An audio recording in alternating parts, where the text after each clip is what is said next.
Hello and welcome to the first episode of the Toyota Prius Gen 2 VCU setup video. So in this video I will kind of explain the theory of operation, or I will show you on the screen basically how to connect things up, and then Damien will come in and actually show you on the physical hardware what to do. Okay, this will be, I will be talking from the off just to a microphone, and I will explain stuff on the screen capture. So, we will start by looking at the connector of this Mod Ice enclosure. So the left hand one is the connection to the outside world, your throttle pedal and brake pedal and stuff like that. And the right one connects to the inverter, and we will take a brief look at that. This is the inverter, inside the inverter, so you have 32 pins, 2 are awakened, so we have a total of 30 signals, and we need to pick the right ones to get operational.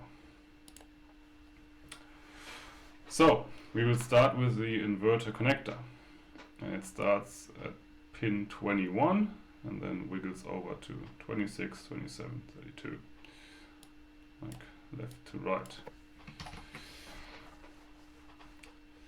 So the first 4 signals are current returns. And why is it 4? I will go into that in a minute. So most importantly, these two. This is the phase current 1 and 2 of the MG2 power stage. And MG2 power stage is the stronger one, and that's the one that we are going to be using to drive a motor. MG1 power stage will serve a different purpose.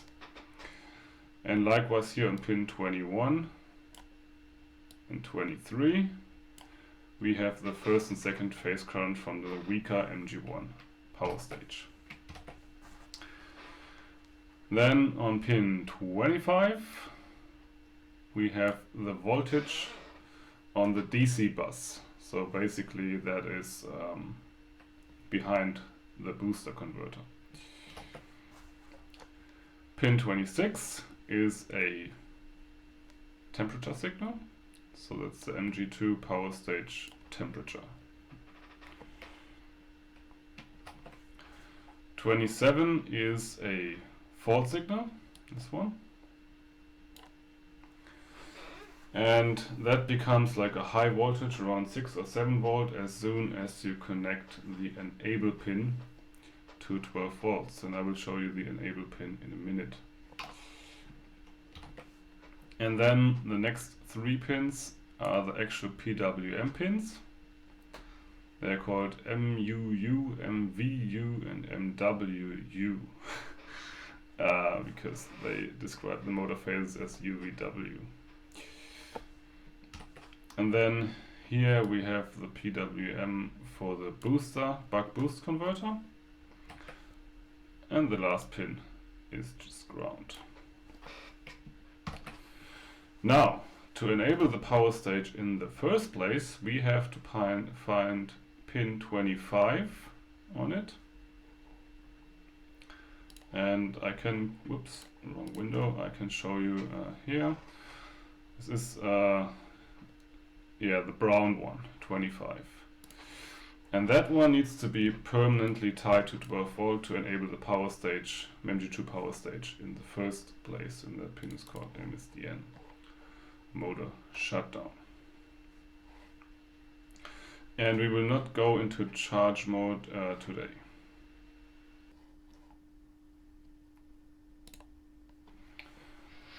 And thanks to some very active forum members, we have this nice graphical wiring diagram which shows you what to do.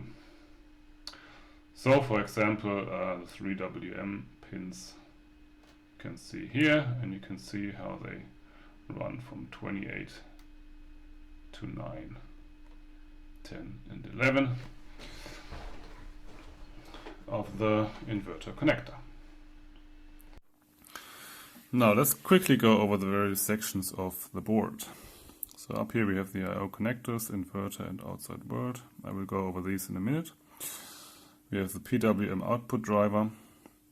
We have various signal conditioning, for example for scaling the plus minus 15 volt current sensor feedback to 3.3 volt unipolar. Here we have the main processor, CAN transceiver, Wi-Fi module socket, power supply section, exciter amplifier for the resolver. I will demonstrate that in a minute. And then here we have some MOSFETs for driving pre-charge and main contactor. And up here you see a little note about solder jumpers. And before I turn the board around, there on the back, on the newest revision boards, sorry I didn't put one here, there's another solder jumper right here that lets you enable the CAN termination resistor should your device be the first or the last on the CAN bus. Now on the back here we have two unlabeled solder jumpers, that is SJ1 and 2, and they are needed if you operate normally an asynchronous motor, induction motor, with encoder feedback. And these encoder feedbacks are usually open collector, so they need a pull-up resistor, and this pull-up resistor is being enabled by putting a drop of solder over these solder jumpers. Hello folks, so here we are on the bench now with our VCU that Johannes has described to you, described the various pins and where we wish to connect them.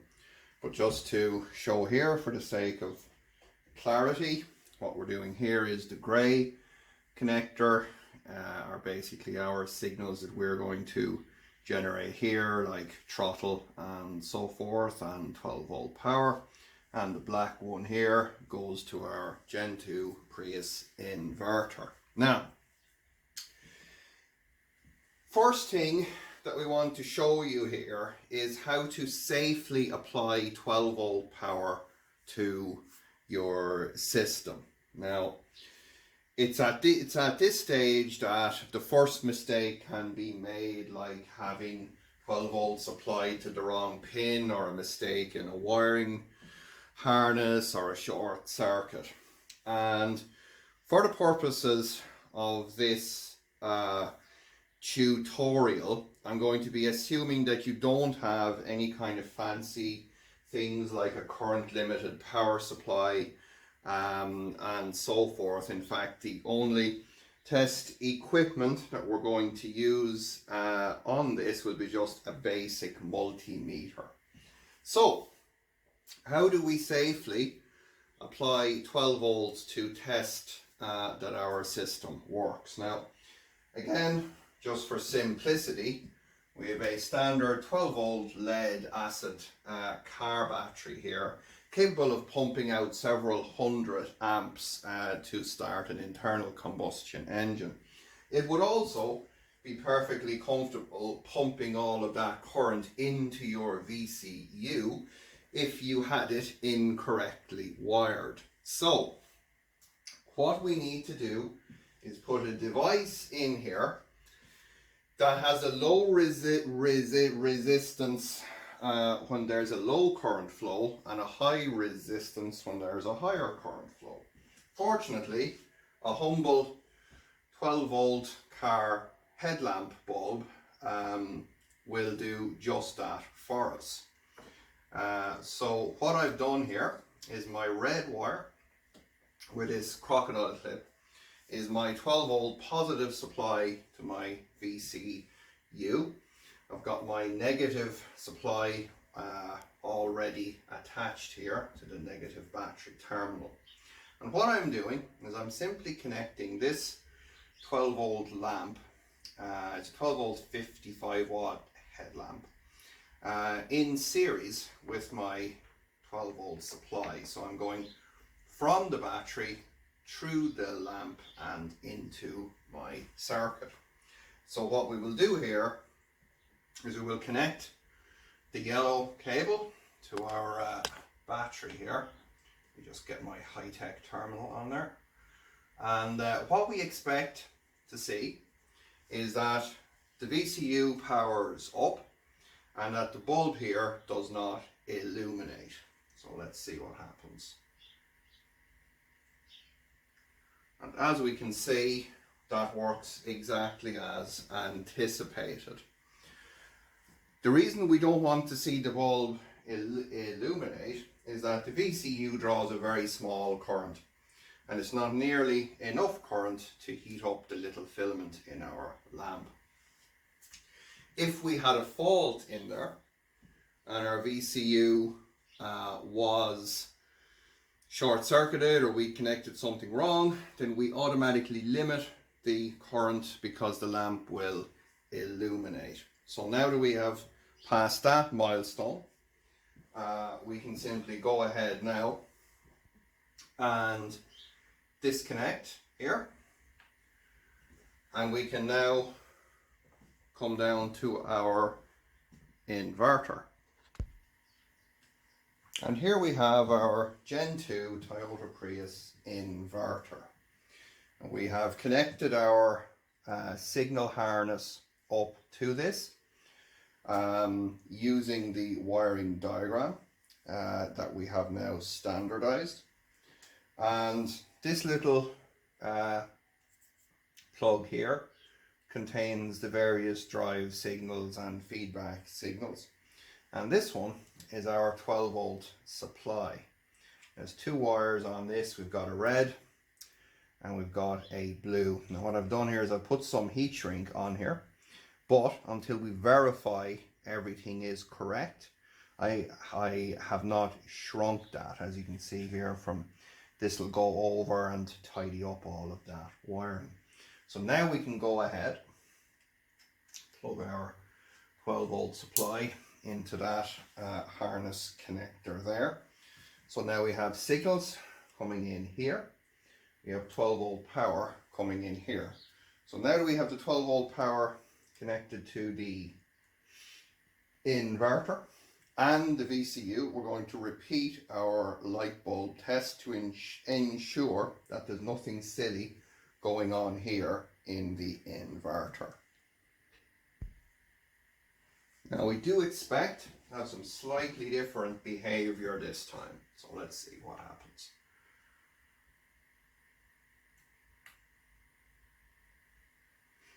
And actually, much to my, yes, here we go. Perfect. So we get a small glow from our lamp here, but it is by no means, fully bright. Now the reason for that, and the reason that it takes it a while to warm up, is that the inverter power supply for the gate driver is a switch mode power supply, so it takes a little bit of time to power up and it then stabilizes. What we did not want to see there would be that the very second that we touch this on here, that this bulb goes to full brightness. That would be bad. It would indicate that we had either a fault in our wiring or that we had maybe a bad inverter. Now that we have verified that we've got no problems in our 12 volt supply, we can now safely go ahead and connect up our 12 volt battery directly to our inverter. Now there'd be no harm at all to have a little 5 or a 10 amp fuse in here, but keep in mind, folks, that a fuse will not protect your VCU or your inverter. It's there to protect the wiring only, hence our little light bulb test. So we can now apply 12 volts directly, and our VCU powers up, and we will see that there's 3 red LEDs, 2 constant and 1 flashing. The flashing red LED is very important because that tells us basically that the microcontroller is executing software. So let's have a look at our inverter and transaxle setup now so that we get a better idea of what we're trying to do.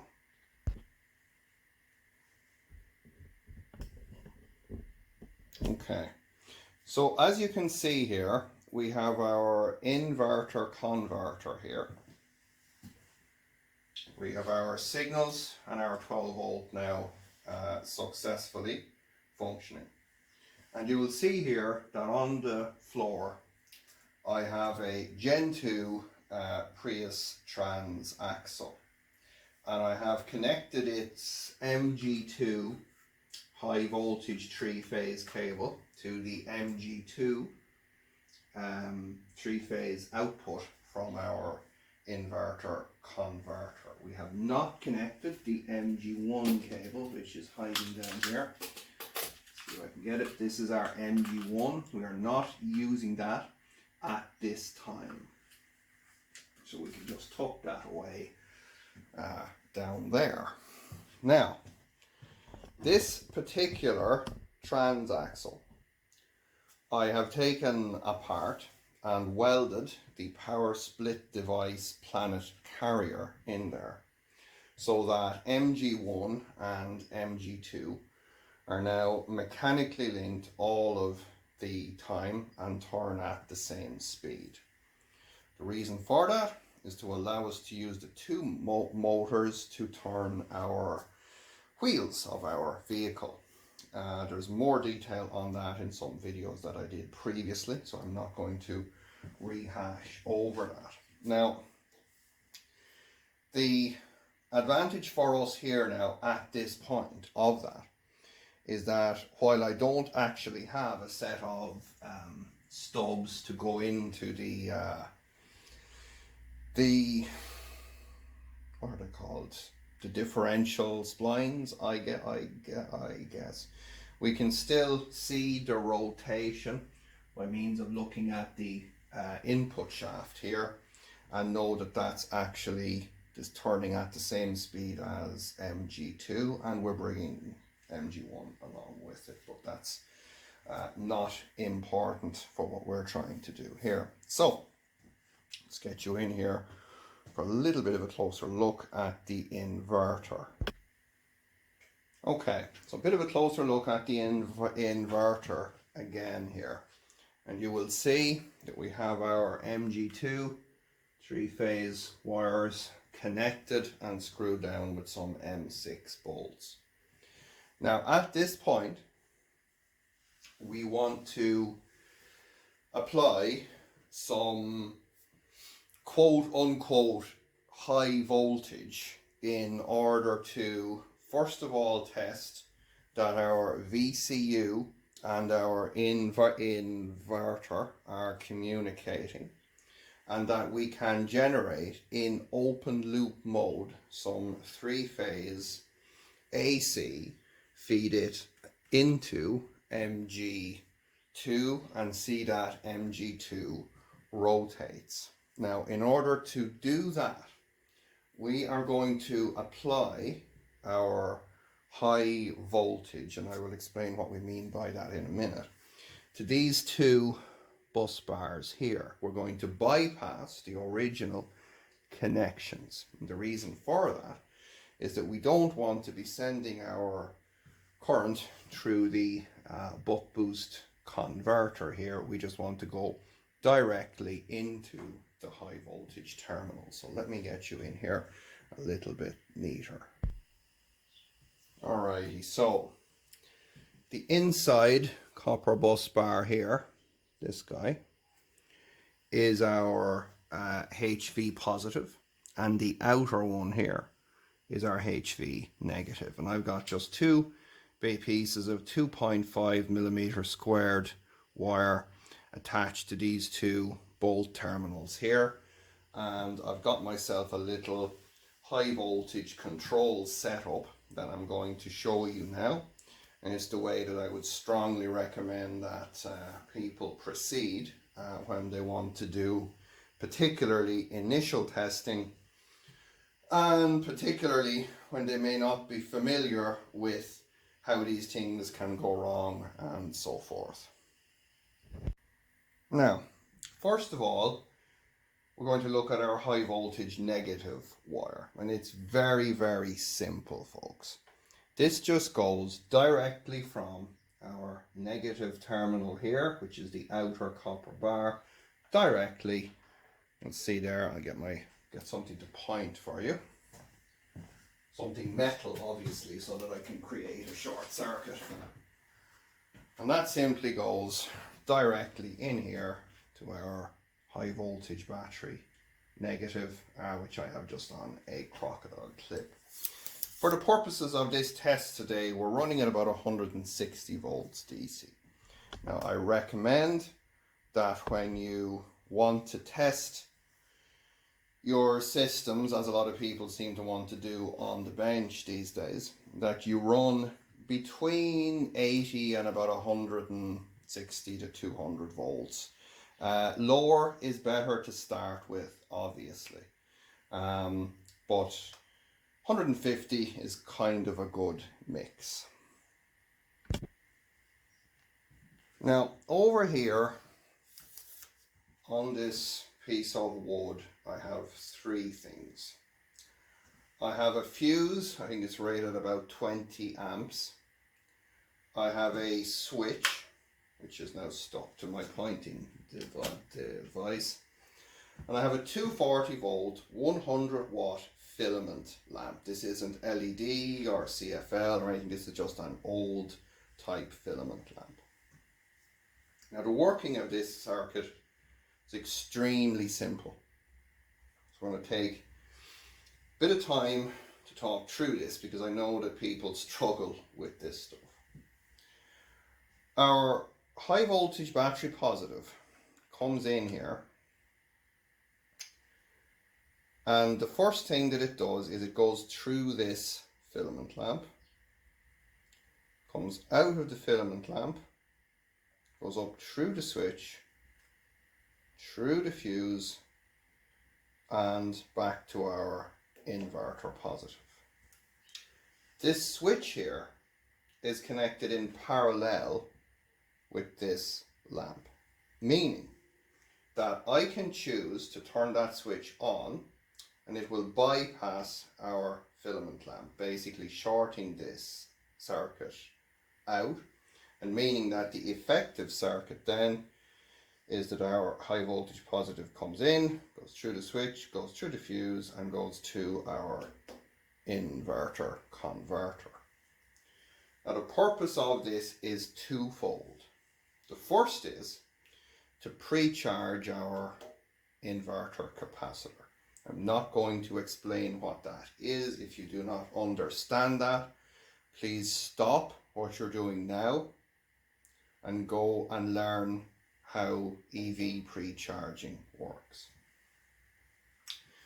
The lamp is particularly useful here because it will give us a visual indication of that pre-charging process, as we will see in a few minutes. Also, during initial testing, it will illuminate depending on how much current that our system draws here, and it will also serve to limit any fault currents that our inverter converter may try to draw from our high voltage battery. So just like we did with our 12 volt power, we're going to do a similar thing here with our high voltage. And the reason is, again, we could have a bad inverter, we could have connected our high voltage wiring backwards, we could have accidentally connected the battery backwards, we could have a short, we could have any number of problems in our high voltage side here. And a simple, I don't know how much these things cost, but I'll say €1 light bulb will provide all of the safety that you need here in order to not destroy something, damage your inverter, damage a lot more stuff. And again, please note, folks, that a fuse in this case will not prevent damage to the inverter. It will fail eventually if we have something silly like a short circuit or something going on. Its job is to protect the wiring from getting too hot, not to protect your inverter electronics. That is what we use our little light bulb for. So, at this point now, what we are going to do is using a crocodile clip here that you can't see, it's just on the board here. Let me put you down here, you can see it. I'm going to take that crocodile clip, going to attach it in here to my battery positive. Now while I do that, I would like you to observe how our light bulb acts. Get my big head out of your way. So here I go. I'm now connecting my high voltage positive in here. Now, did we all observe that? So what we saw was our light bulb illuminated brightly and then dimmed down and is now completely extinguished. That is the pre-charging of our DC bus capacitors here now completed. And as we can see, we are drawing no current.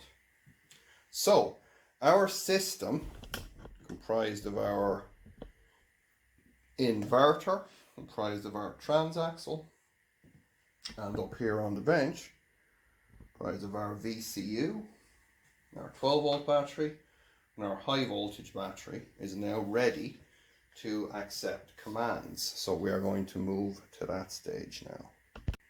So in order to make this easier to see, I put a little bit of tape onto our former input shaft here. I'm now going to come over to the computer. I'm going to set F-slip set point to 3 Hertz. I'm going to press enter. I'm going to set amp norm to 10% and press enter. Now, what we see at the minute is that there's nothing happening with our motor, but I can hear a whine coming from our inverter, so that's good. I'm going to take amp norm up to 15% and press enter. Still nothing. 20%. We can see now that we've some activity. I'm going to increase to 25. And we can see that we now have our motor rotating in open loop mode. That's exactly what we want to see, just a low speed like so, and this proves that our inverter, VCU, motor, connections, high voltage system, the whole lot are working as they should. And we can also observe that our light bulb has started to glow dimly. And that is because we are drawing a small current from our high voltage battery into our inverter in order to spin our motor. And that's perfectly fine. That's doing exactly as we want it to do.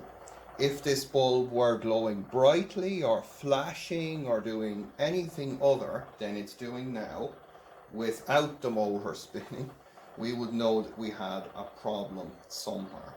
And that's exactly how we want this to behave.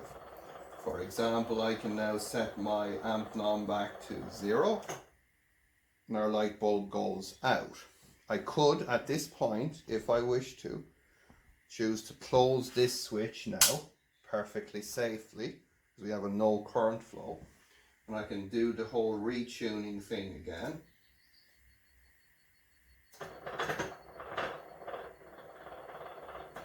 And we can hear our motor spinning away merrily.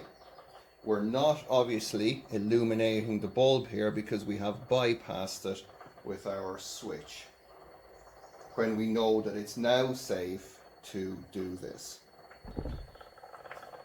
And again, we can see here that our motor is spinning away merrily, and that's more than enough for us to see that our inverter, VCU, motor, high voltage, pre-charging batteries, everything in our little setup here is working as we intend it to.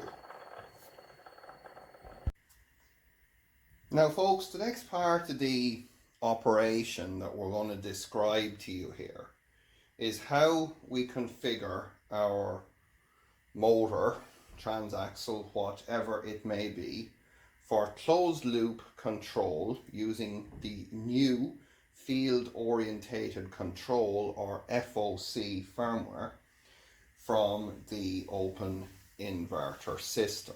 So we're going to show you how to connect the resolver, how to ensure we have our resolver connections correct, and how to troubleshoot and how to backtrack when we have problems. It's not if, it's just when. Now I would encourage everyone who is trying to tune any OpenInverter motor with the FOC firmware to please put your tools down and follow the procedure that we are outlining for you here. So Johannes will describe to you how the feedback system works, and I'm then going to come along and show you here how we go about connecting the resolver to the VCU and checking our signal integrity and all of these other steps. Okay, now as promised, here's a quick demonstration of the resolver circuit. So a resolver is being used in all synchronous motors, be it the Prius transaxle or the leaf motor or whatever. And what it needs is like a sinusoidal excitation signal, which it will then transform back to the sine and cosine feedback signals at a kind of amplitude modulated signal, and we recover the rotor position from that. So to use resolver mode, obviously you set enc mode to resolver. Focus here, and that's it. And for testing, what I've hooked up here is the 12 volt supply. Just put that to the inside of the pin, and ground also here. And then I'm supplying 12 volts also to the fault feedback pin, so the inverter doesn't just fault out right after it was started. And then here and here, I've kind of confused. I have connected to pins 4 and 5 a little speaker. So as soon as we go into run mode,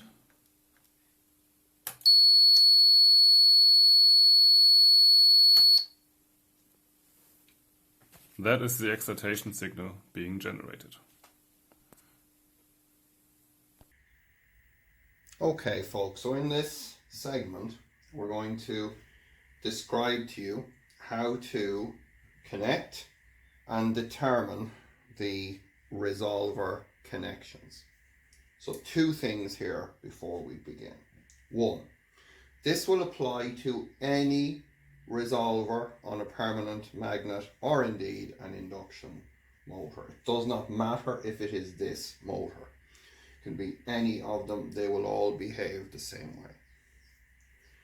Secondly, you will need, as well as your wire, you will need some paper and a pen and a basic multimeter.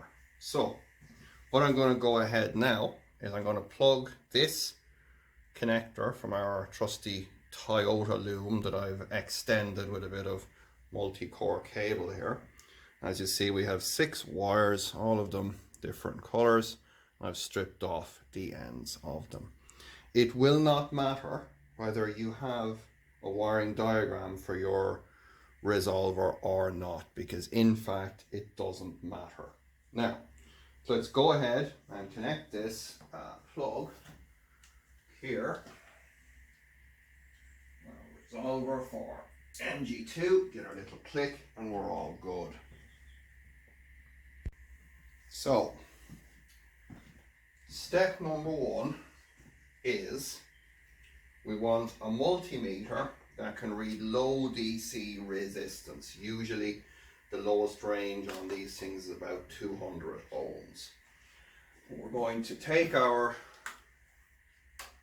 resolver cable, and note I don't have any wiring diagrams or pinouts for this. We're going to work completely blind, and we can show you how we do that. So we have our two multimeter probes.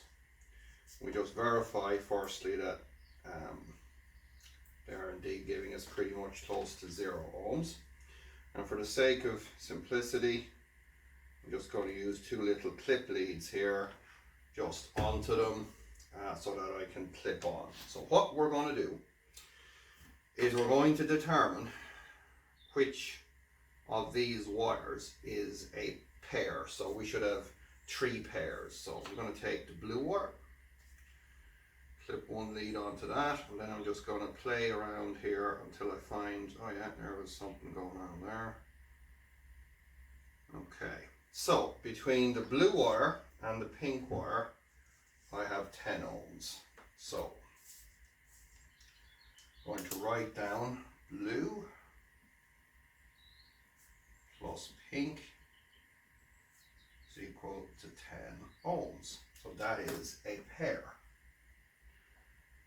So we're going to just, again, to make life easy for ourselves, once we find a pair, we'll just twist them together like this as well. So next up is the yellow wire. Let's see if we can find a match for him. No. Right. I think the brown, possibly. Yes. Yellow plus brown is equal to, in this case, 16 ohms. Again, we'll take our yellow and our brown.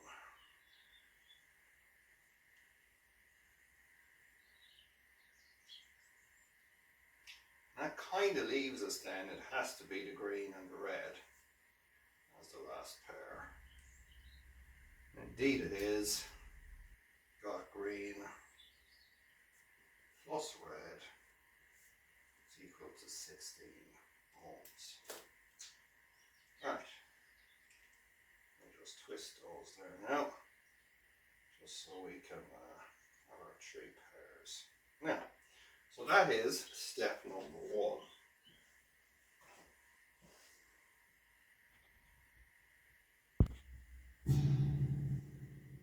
So folks, what we've got here is we have 3 pairs. A blue and a pink wire that had 10 ohms of resistance, a yellow and a brown that had 16, and a green and a red that also have 16.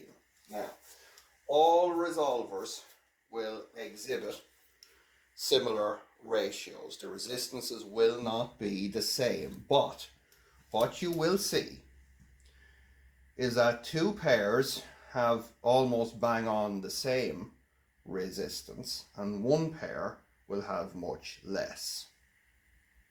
The one that has much less, in our case the blue and the pink, is the exciter winding. The exciter winding is always the one that has the lowest resistance. These 2 here are either sine or cosine, and this is critical. It does not matter which is which for our purposes. I might ask Johannes to explain the maths in that, but he did that in a previous video anyway.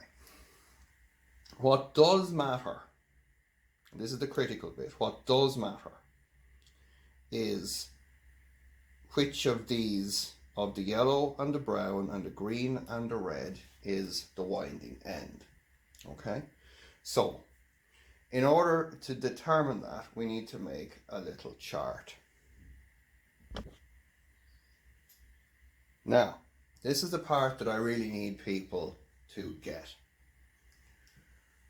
There are two pairs of two wires, meaning there are 4 wires. We therefore have, on a polarity swap basis, 4 combinations of those wires. Any of these 4 will show us our nice graph, as we will see soon, and will give some kind of operation of the motor in closed loop mode. But this is the critical bit. Only one of these will work your motor properly. The other 3 are there to fool you. They're there to make you think that everything's fine, to make you think that you have it tuned perfectly, but it's not. And the reason is that from the start, you only have a 1 in 4 chance of having gotten this correctly. It does not matter if you have a wiring diagram, a pinout, a PhD in resolvers.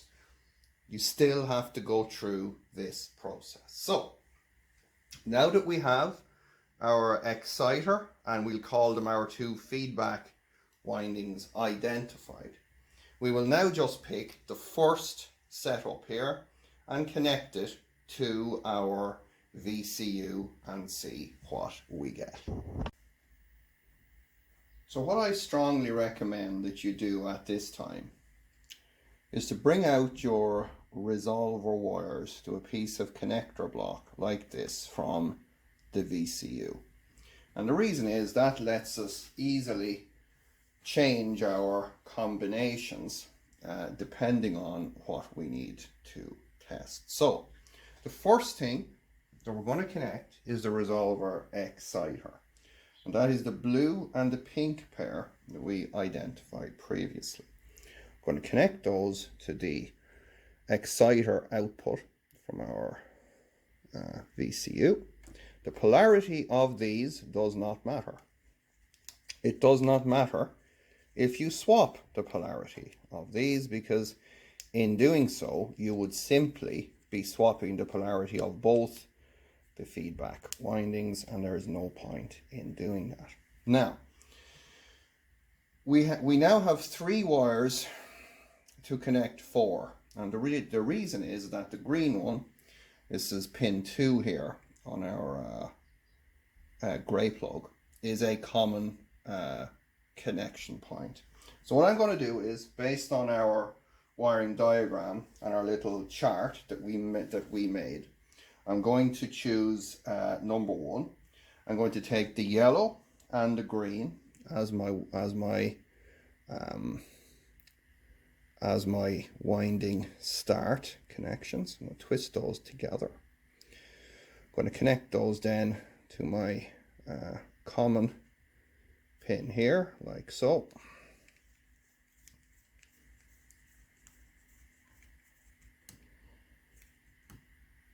And then we're going to take our other 2 and just choose whichever one we want to connect here. And it doesn't really matter for the purposes of this initial setup, because as I say, we only have a 1 in 4 chance of getting this right from the beginning. And trust me when I say I'm very rarely, if ever, that lucky with these sort of things. So I'll connect this guy here.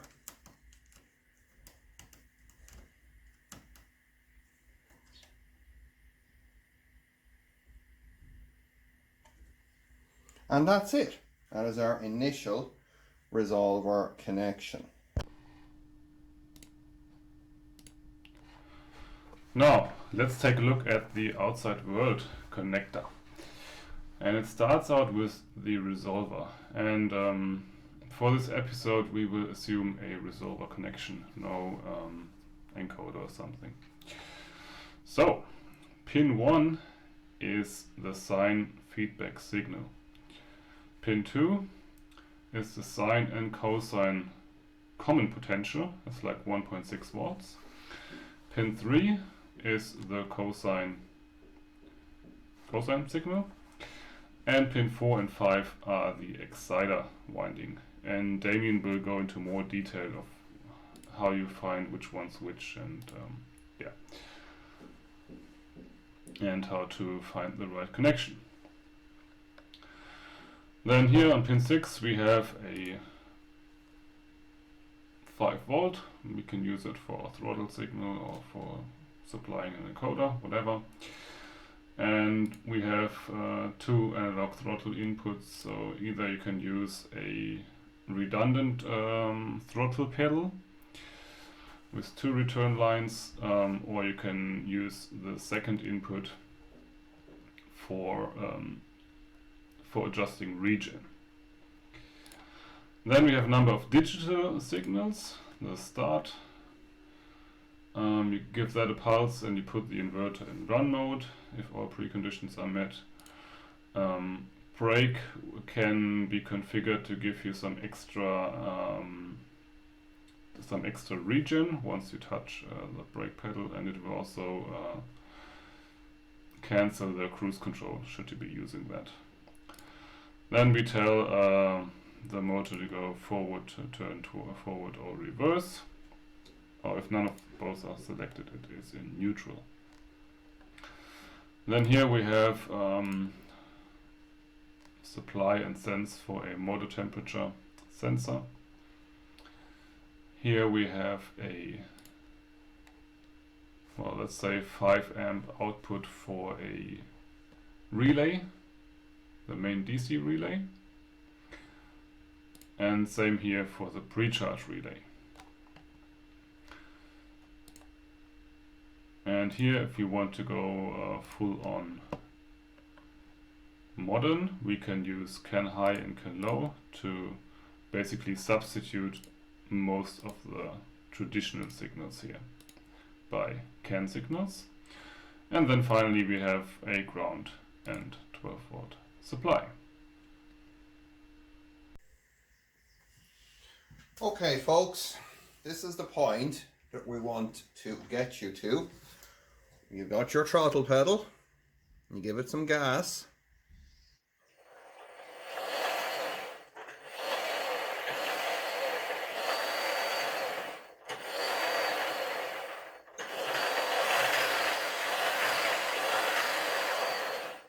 And that happens.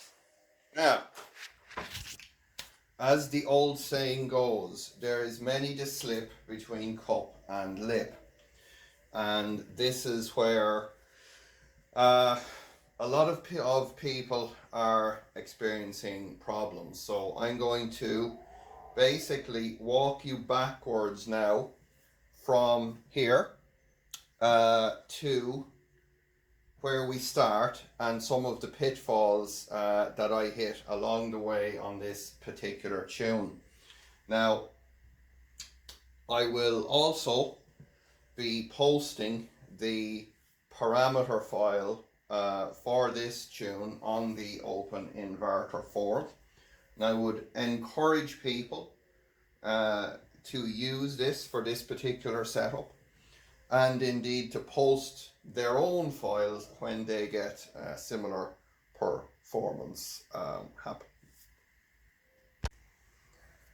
So in true predictable fashion, it was of course the last configuration of the 4 possible resolver feedback connections that actually works. The other 3 give us a variety of silly things which we're going to discuss now. Alrighty, so we're here with our laptop, and this is our web interface as we know, and we have loaded, if we come down here, just hit the refresh, we've loaded our FOC firmware. We've correctly detected it as being a Prius, and our up mode is currently in the off position. Now the first thing that we need to do here before we do anything else at all is to ensure that our resolver signal is being received by the STM32 microcontroller in our VCU board. There is absolutely no point at all in doing anything else if that's not the case. The first step is that we ensure that all of the high voltage is completely turned off. So we've got no HV at all, we don't need it. What we do need is we need access to the motor shaft so that we can manually turn it. Now, although in this transaxle, MG2 would normally not be connected to the, engine input shaft that you see there. In this case, because we have the welded power split device, it in fact is. So we can simply take my piece of rather tough duct tape off here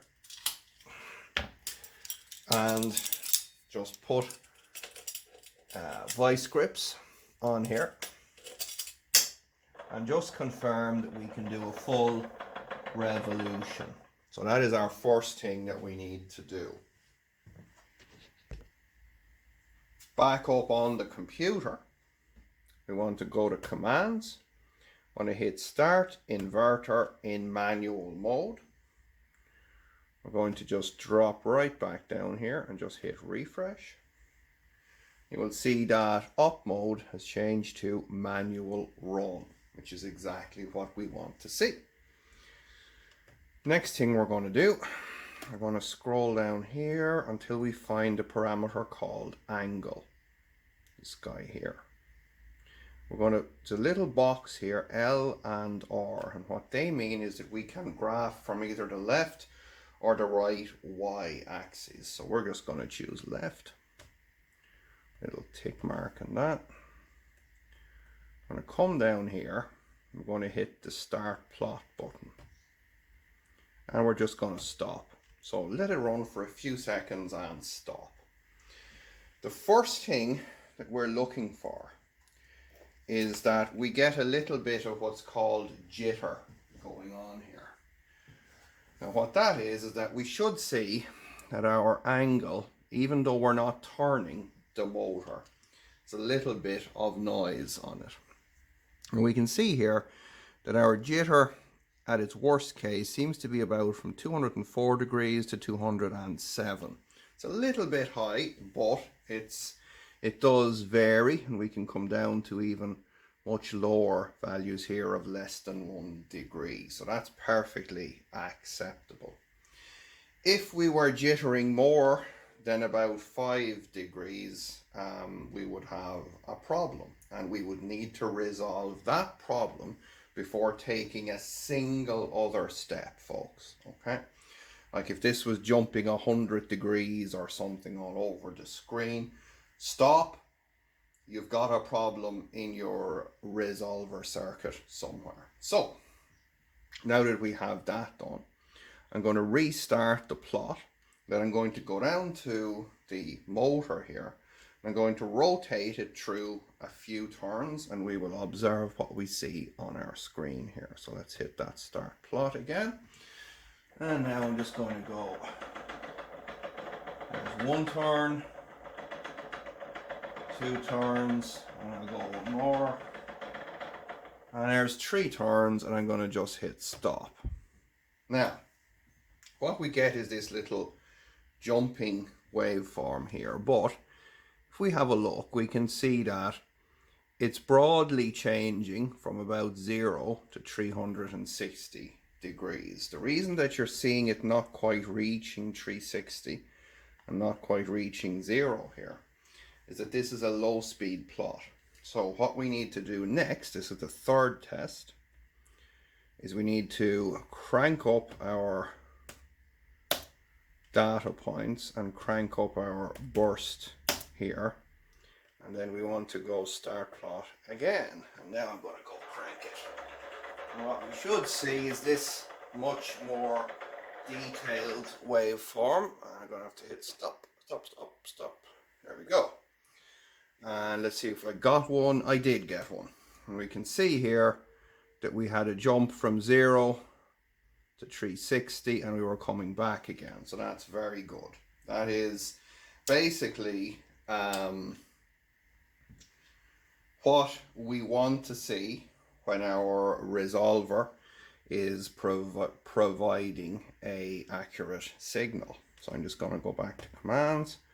I'm going to stop the inverter there. Now one thing here, you can see that the last error is a throttle 1. That's because I was messing about with my throttle settings. If this said low res amplitude or something like that, then that is our microcontroller telling us that the amplitude of the received signal is too low. That is another problem that we would have. So at this point now, we're going to remove the vice grips from my motor, like so. And we're going to go to step 2. Step 2 is where we need to configure our current sensor positions for our FOC firmware in our Gen 2 inverter. And currently, at the time of making this video, this has to be done manually through the custom command box. What we need to do is type the word set space pin swap space 5 and set send custom command. Just tap that. We'll come down here then and it should say set OK. Now, let's go over the rather infamous topic of pin swapping. And this is important only if you use the FOC software. The sign software doesn't care and also doesn't have the apparent parameter that we will see in a minute. So, ideally what we want is that the phase that's being driven by PWM1 is being sensed by current input IL1. And likewise PWM2 being sensed by IL2 and PWM3 is not sensed at all. Unfortunately though, this is not quite what Toyota gives us. What they do give us is that PWM1 is not sensed at all, PWM2 is sensed by IL1 and PWM3 is sensed by IL2. And the FOC transformations assume the above configuration and thus will not really work or kind of seem to work, but at some point, like when reversing the motor, you will find it does not work. It's a bit tricky. But we can mitigate this with a parameter called pin swap. And yeah, that is what's called a bit field. I will go into this in a second. Now what pin swap allows us to do is to change or to swap these labels around. So now you can see PWM1 has gone to the bottom here and PWM3 has gone to the top. Yeah, and that happens by setting pin swap to a value of 4. So now we are a bit closer to what we want. PWM1 is being sensed by IL2 and PWM2 is being sensed by IL1. So these two are still swapped around. And yeah, PWM3 is now the unsensed phase. Now to get this right, we also have to swap these two labels around. And that's what I did down here. And that's what I mean by bit field. You can swap more than one pin with the pin swap command, parameter, by just adding the bits. So basically the bit number 2 swaps the PWM phases, and then bit 0, that is, yeah, swaps the current inputs. And if you want to swap both, you just add those two and you end up at pin swap 5. Okay, so now just by swapping the labels around we have arrived by what we wanted initially. PWM1 is sensed by IL1, PWM2 is sensed by IL2, PWM3 is not sensed at all. Next, we need to set some parameters about our motor. In this case, we are working with MG2 from the Gen 2 transaxle. And again, this parameter file will be available on the OpenInverter forum. But the most important ones that we want to set are pole pairs to 4, resolver pole pairs to 2, and encoder mode to resolver. When we first start, we will have a sync offset value of 0. Now, it is very important at this stage that we understand that at this point, we do not want to vary that value. This is the initial setup, so just leave that at 0 and please do not change it. Next up, we want to come down and set our PWM frequency to 4.4 kilohertz. Our next one is our current sensor gains. Again, I've worked these out for you, and a gain of 3.1 digits per amp seems to give a good value for the MG2 power stage in the Gen 2 inverter.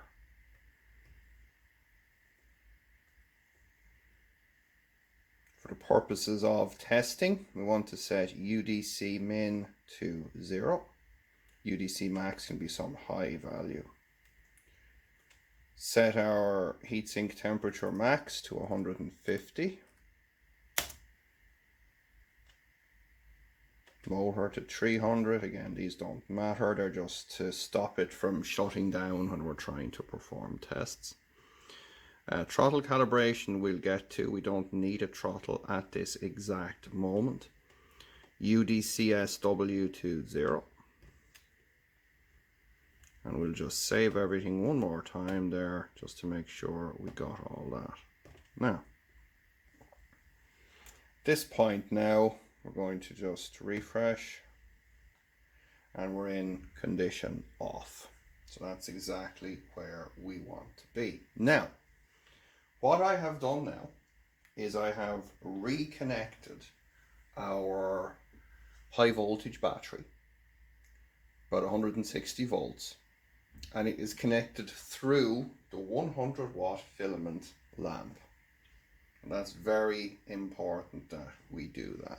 So, our first foray into tuning is where we come to commands.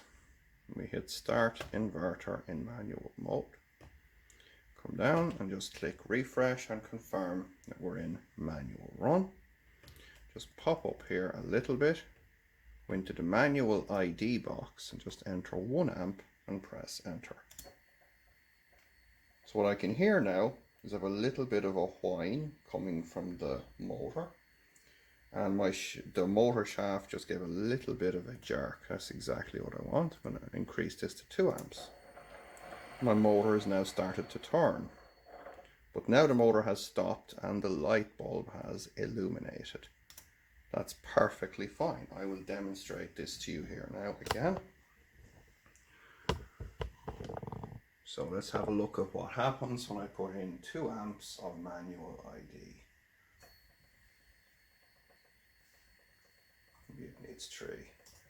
There we go. And we come to a stop. And we come to a stop because I will now do the very same procedure here, but let you look at how our little filament lamp behaves. So now moves to 3 amps and press enter. Motor spins up, lamp illuminates, and we stop. Now, the importance of that test is, if we did not have our current sensors properly calibrated, if we did not have our pin swap properly set up, the inverter would go to full power and draw as much current as the battery could provide and attempt to inject that current into our motor. And that would not be good. It could do all kinds of things. It would be jumping around the room and burning out and causing us all problems. So this simple little cheap and cheerful component saves us all of those problems. Now at this point, we have verified that we have our current sensors correct. We can spin the motor with a little bit of manual ID current. The next thing that we want to do is to switch on our bypass switch. So we have now bypassed our filament lamp. We're allowing basically as much current as the battery can provide, and that fuse will provide it for a particular period of time. So now what we can do is go back and repeat that little test. So one more time, I'm going to select 3 amps and press enter. Back to 0.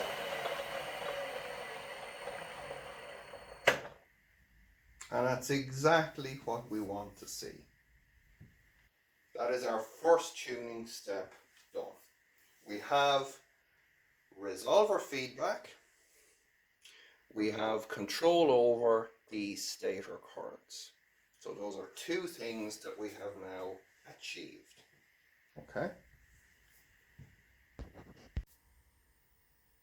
Okay folks, so a couple of days have passed since I was shooting the last segments, and Johannes and I worked on a particular problem that we were experiencing both with this, the Gen 2 and the Gen 3 system. And that is when we would reverse the motor after having successfully tuned it. There would be very unpredictable behavior, like the motor would run away by itself and accelerate, decelerate very violently. That turned out to be a little bug in the OpenInverter FOC firmware that has now been fixed. So what I'm going to do firstly here is just show you very quickly our Gen 2 transaxle here running in both directions. I won't accelerate it too much because this particular one does not have any lubricating oil in it at the present time. So this I think is forward. Oh no, that's reverse. Sorry, that's reverse direction. So perfectly fine. Over here to the computer, and I'm just too lazy to move the wires on the battery, so I just do it on the computer, but it's got the same effect. So we should now be going forward. And there we go. So perfectly fine. And our Gen 3 system is also working away perfectly. So what we're going to do now is we're going to have a little bit of a revisit on our tuning, and we will again show you the tuning procedure. I'm going to use the Gen 3 system that I have on the bench here because it has got oil in it, so we can run this forward, backwards at higher speeds and make sure that we have our tune spot on. But I would like to just be very clear on it that this procedure will apply to any permanent magnet motor, regardless of the kind of names that they like to call them. Sometimes it applies equally to this, you know, simple cheap Gen 2 Prius MG2 as it does to a modern Tesla Model 3 rear drive unit. So let's have a quick look at our tuned in Gen 3, and then we will look at how we go about the tuning just one more time in very exquisite detail. Okay, so Gen 3 transaxle, And this is a, I think this is a, a Yaris inverter. We're hooked into MG2 in this again, and just to be super clear, this has the welded power split device in it also, just like our Gen 2 system. So, but because we have lubricating oil in this, we can spin it up. So this is forwards. And we can regen, accelerate,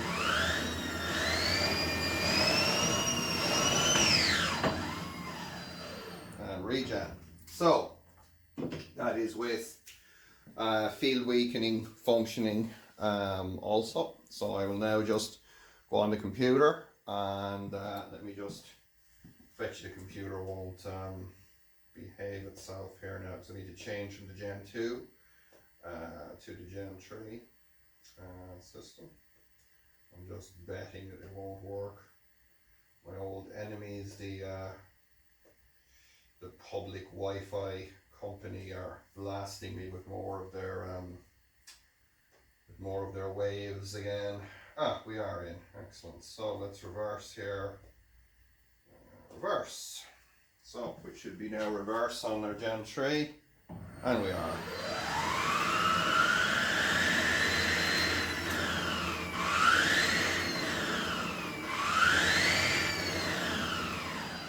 And there we go. So that is just demonstrating that we can indeed now get perfectly functioning forward and reverse operation out of our FOC firmware, both with the Gen 2 and the Gen 3 Prius transaxles here. And as I say, that will apply to pretty much any permanent magnet motor. So let's have a look at our tuning.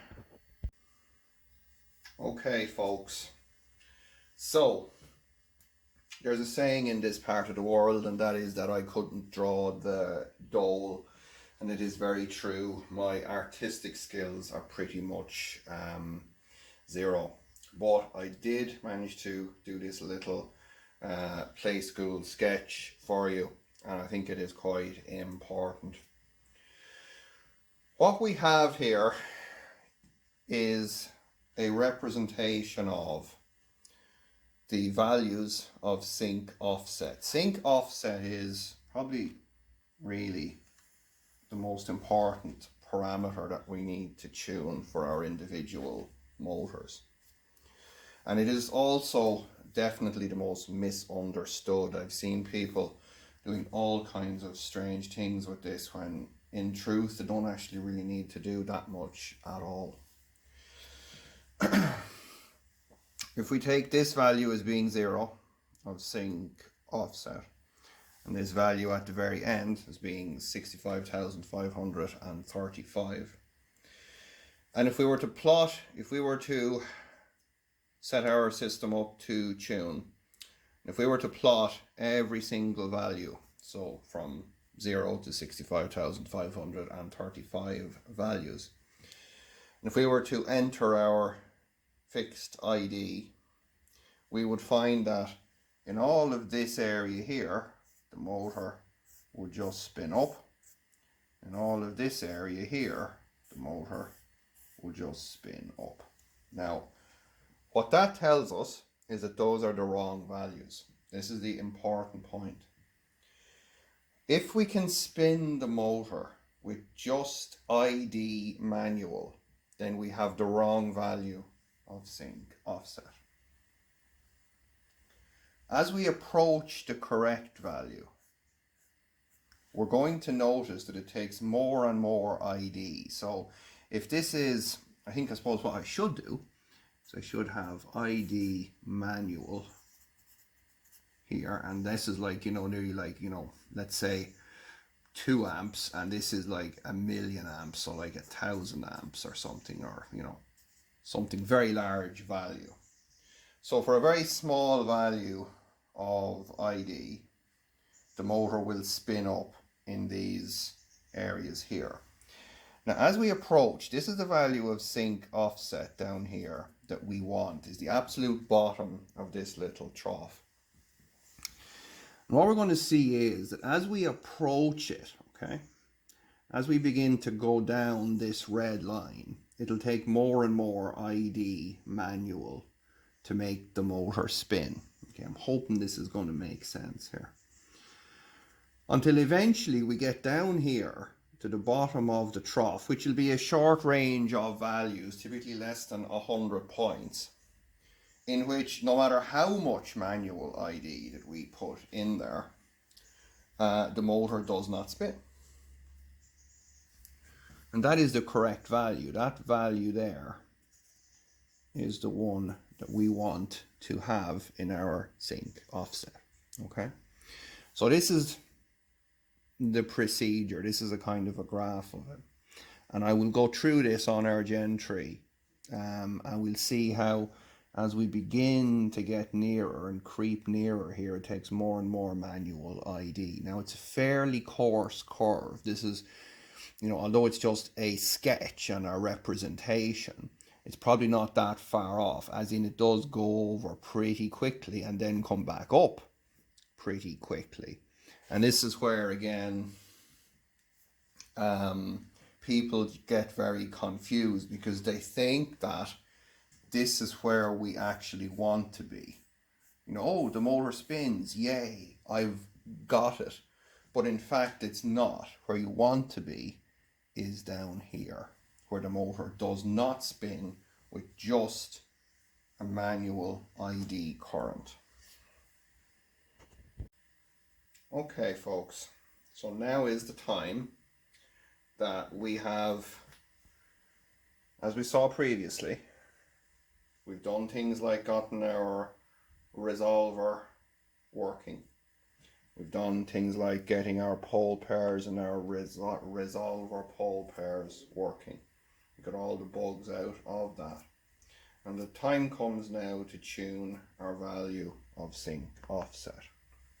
Now I'm filming this with the phone instead of doing a screen capture because I'm going to move you to the motor very soon, because I mean, seeing me typing things in here 20 times is not going to be educational, but I will show you me doing it once and then I will show you the motor and speak the values that I'm going to put in here.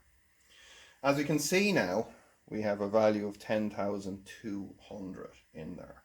And that's a value that is very much in the bottom of that little trough we showed you on the graph.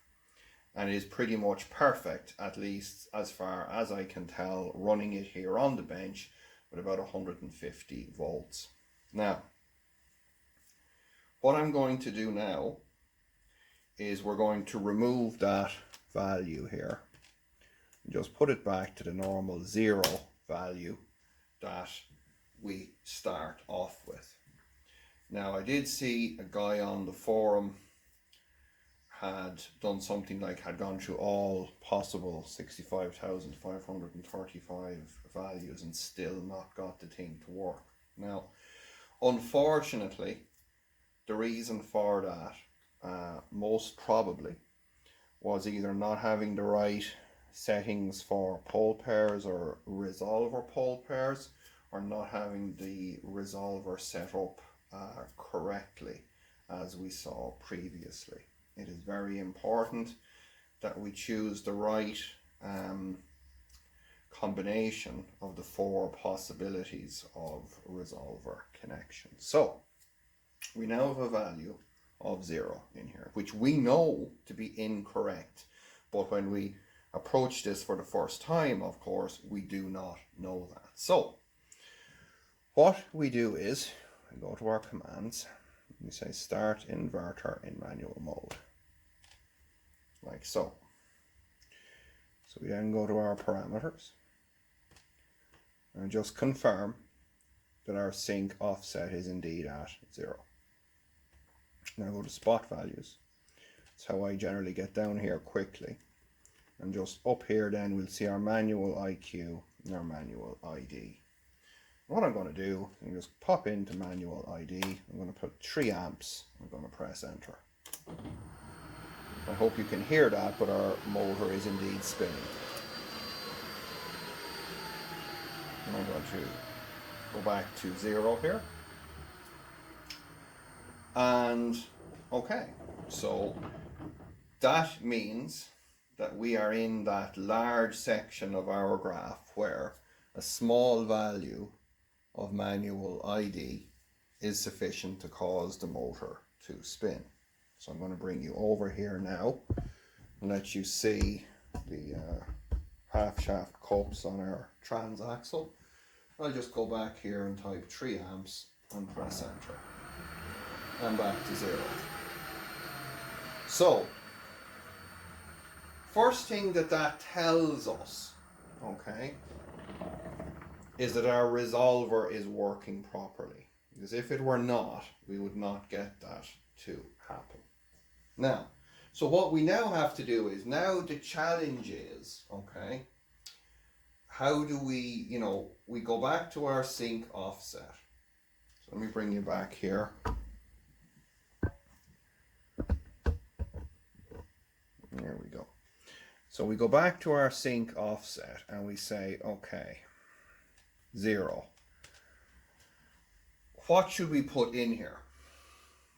Okay, now keeping in mind, we know ahead of time that 10,200 is the value that we want to get to. But what kind of a jump would I make? Do I make 10? Do I make 1,000? Do I make 50,000? What do I do? Well, my rule of thumb is to go in 5,000 jumps at this time. So I would go 5, 1, 2, 3, and enter. Back to just jump down here, and back here, and to manual ID of 3 amps, and press enter. Now, the motor did spin up, okay? But I want you to observe something. The very same 3 amps, the only thing that we've changed has been the value of sync offset. So let's go to 3 amps one more time. And 0. Now, you might have now noticed that it did not spin up as quickly or accelerate to as high of a speed. That means that we're beginning to approach the curve. We're barely there on that graph. So what I'm going to do now is I'm going to go back to back to parameters. I'm going to leave you guys on the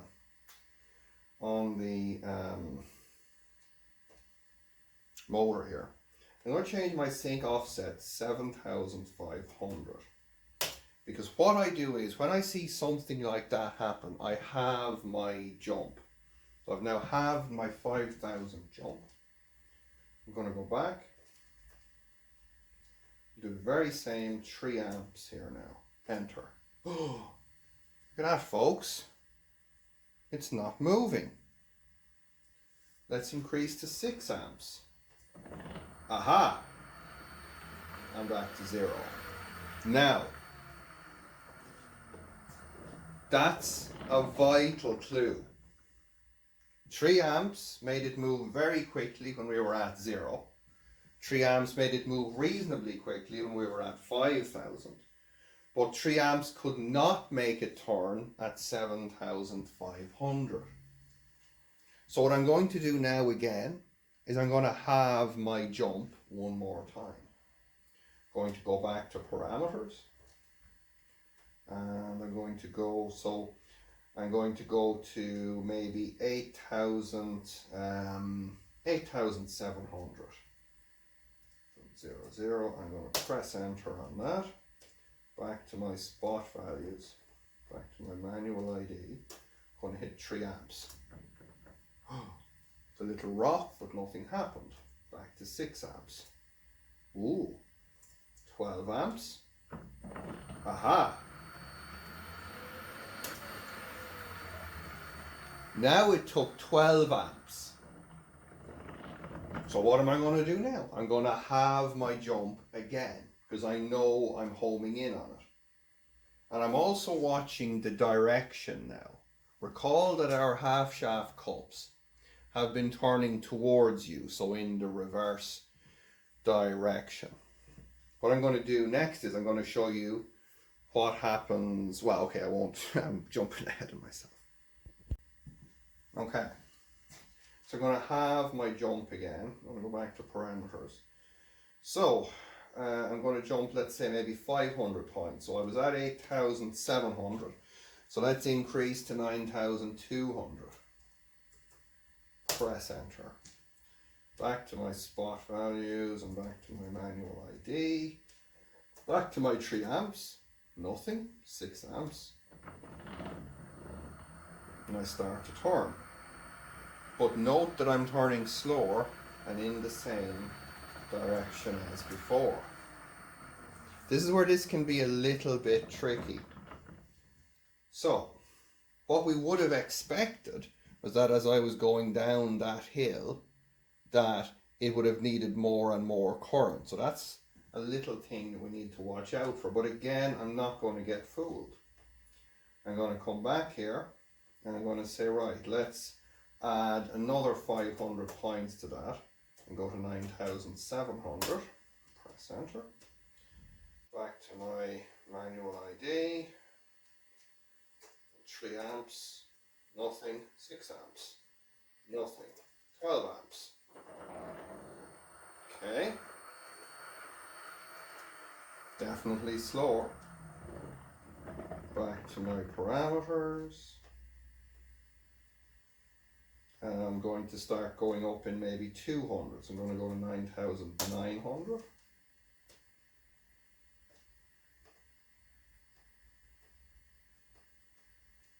And 3 amps. 6 amps. 12 amps. Nothing at 12 amps. 25 amps. 50 amps. Okay, very good. 70 amps. 100 amps. Okay, do you see that and hear that? We're vibrating here, okay? And back to 0. That is another clear sign that we're homing in. Because what's happening there is that as we're ramming the current into the stator, the magnets in our stator and the magnets in our rotor are very nearly perfectly aligned. This is what we're trying to do. We're trying to line these magnets up. That's what sync offset is. So right now they're very close and the rotor is just doing a little shimmy. It can't flick to turn, but it's just shimmying around that fixed magnet. So now we want to do, this is the point where we actually want to do the small moves. So we're at 9,900. So let's go to 10,000. So I'm still moving, you know, I'm still moving in jumps of 100. So I'm not quite down to individual values yet. So back to spot values again, back to our manual ID. And again we start with our 3 amps because we don't know what could happen here. 3 amps, nothing. 6 amps, nothing. 12. Very interesting. And we begin to turn. But note something. It's in the same direction. Now, what had happened, okay, if we went to our parameters and we said, oh, well, you know, I'm still not near there. You know, what if I decided that, you know, I wanted a sync offset of 20,000?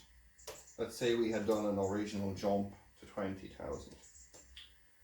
So back here, we're going to go for our old favorite, the 3 amps again. Oh my God. Now we're spinning really easily, but we're spinning backwards. Okay? When we overshoot our sync offset position, we will flip the direction of rotation. So, observe this. We got our 3 amps at 20,000, turns our shafts in the drive position, so towards the wall from your perspective here. And if we were to go back to our original value here in our sync offset of 0. And back to our manual ID. What's going to happen here is our motor is going to turn in the other direction. So what we know is now that our value that we're looking for is somewhere between 0 and 20,000. And what is the half of those values? It's 10,000. So 10,000 is pretty much almost exactly where we want to be, folks. Now sometimes it worked like that. I've tuned about 5 motors with this theory, I guess you could call it, so far, and it seems to work well. So let's go back to our 10,000. We found that we could actually spin the motor again with less current. So what we want to do here is to see, have I actually screwed up, because I am not perfect. 10,100 this time, and I might well have that 10,200 value incorrect. So 3 amps, 6 amps. Small bit of rotation, but very, very slow. So 10,100. So let's go back to, let's change this now, a very small amount. Let's go to 10,120. We're just bringing our changes down 3 amps, 6 amps, 12 amps, 25 amps, 50 amps, 100 amps. Now, listen to that sound. We got no shimmy there at all, with 100 amps of manual ID current. So now I'm going to bring you back to the computer, and I'm going to show you the next step. So, to test and see if this value is indeed right, the next thing that we want to do is in our manual ID box, type 0.1, press enter. In our manual IQ box now, press 3, and our motor starts to spin. I'll just zero that again.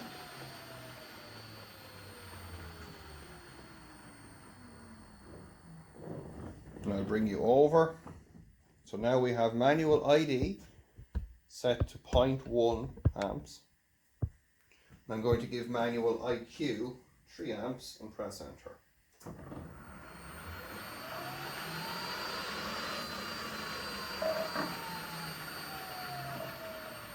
So our motor now spins in the forward direction. If we want to check reverse in this situation, what do? We just minus 3 amps and press enter. So at this point we are very, very near the bottom of our little graph, and the last thing that we want to do now is to go to our commands, stop the inverter, and save the parameters to flash. And the final test then is to put our inverter into normal run mode just by pressing the start button, or as I do, put it on the 12-volt battery terminal. Take our throttle pedal.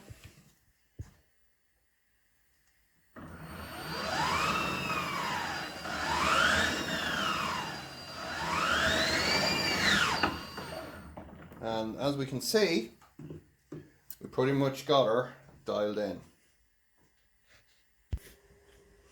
So folks, I do hope this has helped you. I hope it will alleviate some of the tuning problems that people have encountered. And I would like to think that it can act as a kind of a guide also that helps people to slow down a little bit and take the steps through the procedure.